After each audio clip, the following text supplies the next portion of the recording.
দেশ গণতন্ত্রের নাকি উগ্রবাদের পথে হাঁটবে তা এই নির্বাচনে নির্ধারিত হবে বলে মন্তব্য করেছেন বিএনপি মহাসচিব মির্জা ফখরুল ইসলাম আলমগীর। তিনি বলেন, তারেক রহমান শান্তি সৌহার্দ্যের একটি বার্তা নিয়ে এগিয়ে যাচ্ছেন, আর কয়েকটি দল বিশৃঙ্খলার পরিকল্পনায় ব্যস্ত। আগামী নির্বাচনে বিএনপির জয় সুনিশ্চিত হবে দেখে কেউ কেউ ষড়যন্ত্রে নেমেছে বলেও মন্তব্য করেন বিএনপি নেতারা। অনুপ পিয়ালের রিপোর্ট।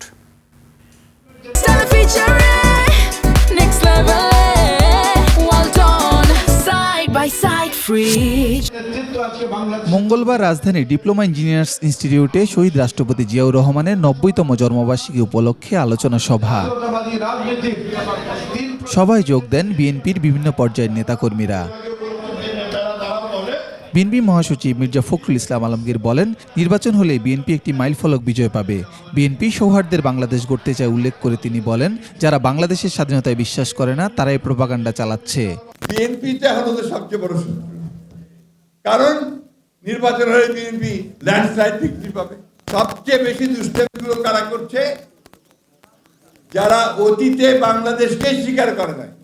এই নির্বাচনে নির্ধারিত হবে যে এই দেশ কি লিবারেল ডেমোক্রেসির হাতে থাকবে নাকি আপনার সমস্ত উগ্রপন্থী রাষ্ট্রবিরোধী লোকদের মধ্যে থাকবে।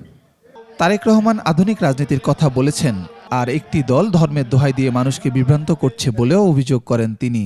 একদল আছে যারা সারাক্ষণ শুধু মারা পিটা, একে খুন করবে, ওকে মারবে, ওকে ধরবে, এটা করবে বলে ধমকাচ্ছে।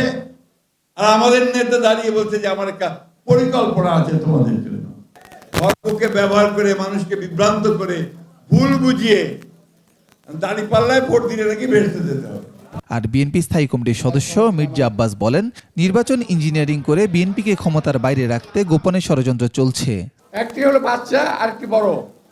বাচ্চাদের সব সিট পেতে হবে এবং এই ব্যাপারে তারা উচ্চ পর্যায়ে সরকারের উচ্চ পর্যায়ের লোকজনের সঙ্গে বৈঠক করেছে। তারা কিভাবে ইঞ্জিনিয়ারিং করে এই সিটগুলো জিতে যাবে যাতে বিএনপি ক্ষমতায় আসতে না পারে।